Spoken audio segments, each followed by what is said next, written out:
In this episode, I will take you through the life cycle of malaria. The life cycle of the Plasmodium species or Plasmodium parasite or malaria has two phases. There's what we call asexual phase and the sexual phase.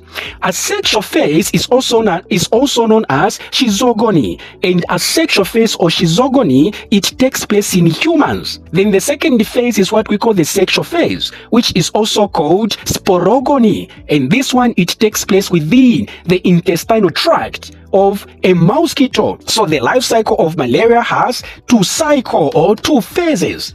Now we'll start with the schizogony phase. The whole process of malaria starts when an infected female Anopheles mosquito lands on its victim and pierces the skin with her proboscis, which is a long straw-like extension sharp on the end, so as she can obtain a blood meal from the host. Now, the mosquito in the process also injects saliva in order to stop the blood from clotting as she is obtaining and or feeding on blood. Alright, so as she feeds saliva, containing effective sporozoid. These are parasites now, contracted from other infected humans, and in rare cases, animals are injected from her salivary gland directly into the bloodstream of the victim or of that human. Now we see that after circulating in the peripheral blood for about 20 to 30 minutes, these malaria parasites, we are calling sporozoid, enter the hepatocyte,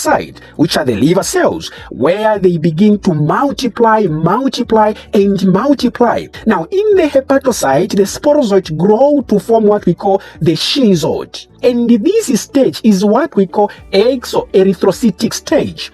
Exo means outside. Erythrocytic is coming from erythrocyte, which are the red blood cells. So this stage is outside the red blood cells. It is called exoerythrocytic stage because at this stage, no symptoms are present of malaria, and the parasite can remain dormant for months and or several years, especially when we talk about Plasmodium ovale and Plasmodium vivax. In about 6 to 14 days, the multiplying schizoid in the liver will rupture the liver cells or the hepatocyte and invade the bloodstream in order to form the merozoid. Now, traveling through the blood vessels or the bloodstream, the merozoid seek out, infect, and penetrate red blood cells or erythrocyte. Now, this stage where we find that the merozoid are now attacking red blood cells. This stage is what we call erythrocytic stage. Erythrocytic stage because the merozoid are now infecting and penetrating the red blood cells. So within the erythrocyte,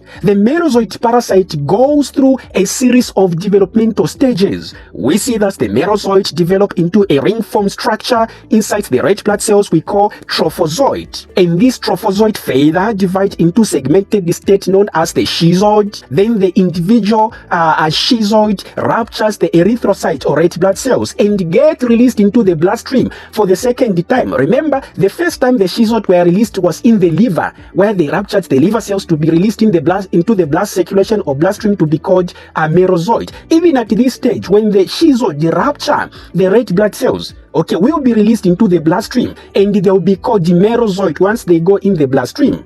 So at this stage, the name changes from schizoid to merozoid once again in the bloodstream. These merozoids then seek out uninfected red blood cells, infect them, and the cycle continues, thereby producing several signs and symptoms now of malaria. At this stage, we find that some of the merozoids will further transform into sexual form, which are called gametocyte, which include macrogametocyte and microgametocyte. This is the cycle in human we call a sexual cycle or schizogony, a cycle. Now, quickly moving to the sexual or the sporogony cycle or phase, which takes place in the mosquito. So the sexual or sporogony cycle, start when a female Anopheles mosquito ingests parasitized erythrocyte or ingests blood that is contaminated with a parasite, because this a human has malaria. So even the bloodstream has this parasite we are calling gametocyte and so on. When a female Anopheles mosquito ingests this bloodstream or red blood cells, which has,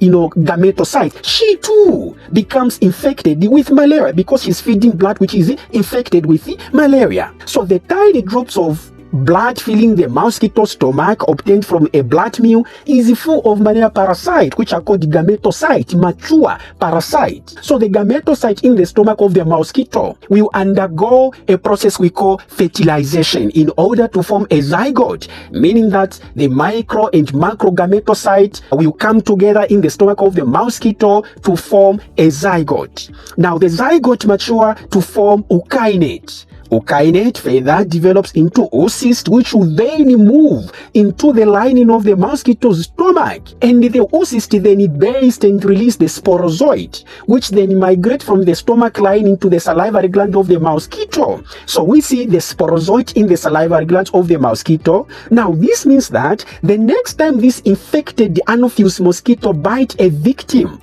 the malaria parasite coats the sporozoid from the salivary gland of the mosquito will be inoculated into the blood circulation of the victim, so that the victim get malaria and those parasites. So from here we see that the cycle will continue, okay, in that victim, okay, the asexual phase or cycle of malaria will continue just like that. So in summary, this is the life cycle of Plasmodium, or this is the life cycle of malaria.